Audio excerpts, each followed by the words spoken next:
So 2 weeks ago, we stood on the mountain with Abraham. We watched him raise the knife over his son, Isaac. It's a horrifying scene, but if we saw that Abraham wasn't acting out of blindness, but he was acting out of a radical trust, rather. He relied completely on God's track record of faithfulness. The Apostle Paul later wrote that when Isaac was born, Sarah's womb was barren and Abram's body was good as dead. Abraham knew that if it wasn't from God, Isaac wouldn't even exist. So he already seen God protect, and also he already seen God protecting Lot and rescuing Ishmael. He knew God's character then. So on that mountain, he could step forward in bold yet simple obedience. And as we saw, Adonai Yireh, Jehovah Jireh, the Lord foresaw, he provided. God foresaw the need and provided the ram, the thicket caught in the bush. We all took a deep breath, right? God stepped in. But today, we step into Genesis 23, and the atmosphere feels completely different. Genesis 23, verse 1 to 2. Sarah lived 127 years. These were years of the life of Sarah. And Sarah died in Kiriath Arba, that is Hebron, in the land of Canaan. And Abram went in to mourn for Sarah and wept for her. Sarah lived and Sarah died.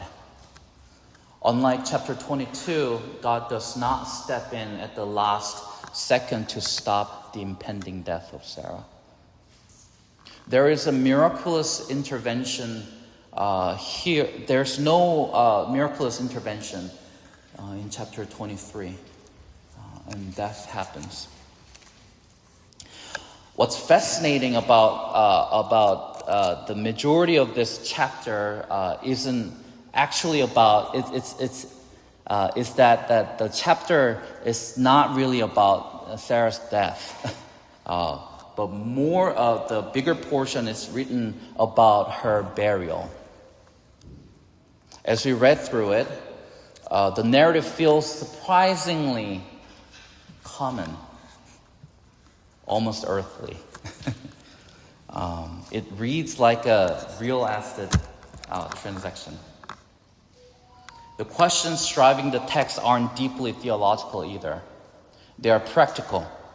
How will the Hittites treat Abraham? Will the landowner be willing to sell it?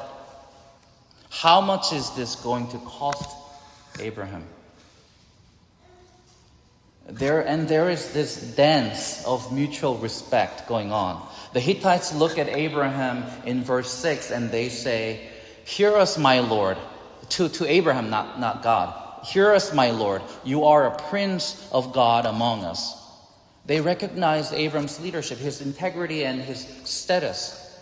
But Abraham doesn't use his status to demand handouts either. When they offer him any tomb for free of his choice, he has a specific place in mind. Ephron's cave in Machpelah. So Abraham insists on paying full price to him, and Ephron goes through the cultural custom of offering it as a gift, as a good gesture, and being a good, the land people. But Abraham insists again, "No, I'll pay it." He weighs out the silver at the city gate, the legal town hall, and the marketplace of the ancient Near East. He pays the full market value in front of all the witness, town people. And the text emphasizes twice at the end of the passage, verses 17 and 20, that the field, the cave, and everything in it were made over to Abraham as a possession. The end. It feels like a Sarah story, doesn't it? Merchandise, real estate, a standard funeral arrangement. An old woman passes away, and her grieving husband buys a plot of land and buries her.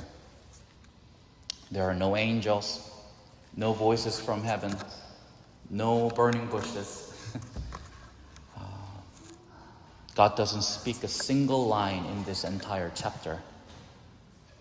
But look closer though. In chapter 23, Abram just wanted to buy a cave to bury his wife, dead body. But in the process, he ends up owning a piece of the land. But if you think about it, decades earlier, in Genesis 17, verse 8, God had made a promise to Abraham, and I will give to you and to your offspring after you the land of your sojourning, all the land of Canaan, for an everlasting possession. See? Whether Abraham fully realized it or fully realized it in his grief or not, God was fulfilling his promise even through a funeral. God was keeping his word. Not through a parting the Red Sea this time. Not intercepting, killing his son and sending a ram out of nowhere. But through a commercial deed. Friends, we often beg God to intervene extraordinarily. We love Genesis 22, don't we? That's all we remember about Abraham. We love Genesis 22 seasons, where the breakthrough happens, the disease is cured, the money appears, and the day is saved. But we also live in Genesis 23 seasons.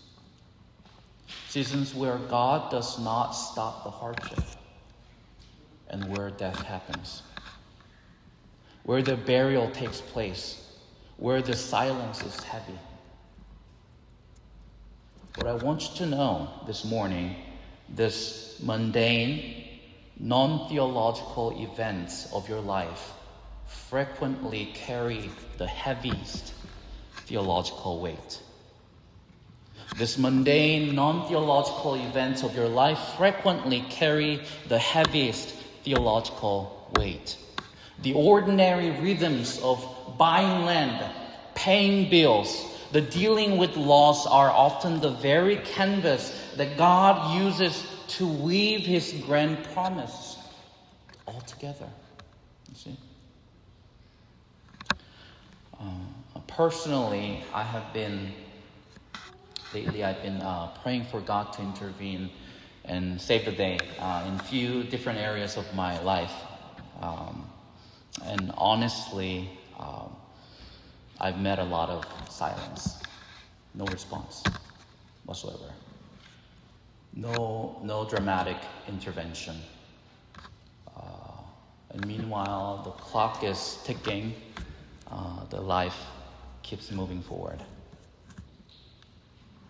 And people's been telling me, pray harder, be more desperate, grab God by the coat open and demand an answer. Be bold in your prayer. And I think I can give them that. And there is a place for this fervent prayer. And we need to do that.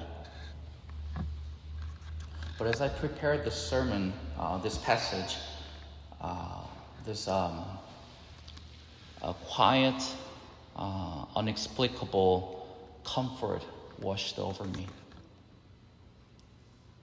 I realized that my life, your life, this church is already in God's hands.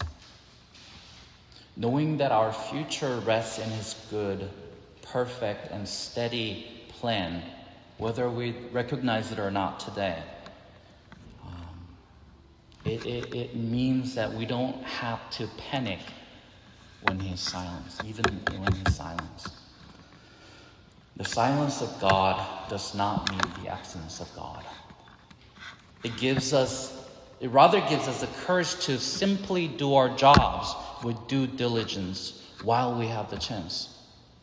It reminds me of the old hymn, the refrain that goes, "Many things about tomorrow I don't seem to understand, but I know who holds tomorrow, and I know who holds my hand." And this hymn, I think, describes the exact posture Abraham took when he stood before the Hittites and introduced himself in verse 4, "I am a sojourner and foreigner among you." Think about that, though. Abraham had a massive reputation that he was called the Prince of God, my Lord, by the Hittites, by the locals. He had a generational wealth to buy the prime real estate in cash. The choicest of the cave, the land, the field that he wanted. He had all those. Yet he kept the mindset of a traveler. Why? Because he didn't anchor his security in his own wealth, his capability, or his earthly status. He anchored it in God's ultimate plan. And the author of Hebrews captures this and says centuries later, Hebrews 11:8-10, "By faith Abraham obeyed when he was called to go out to a place that he was to receive as an inheritance. And he went out not knowing where he was going.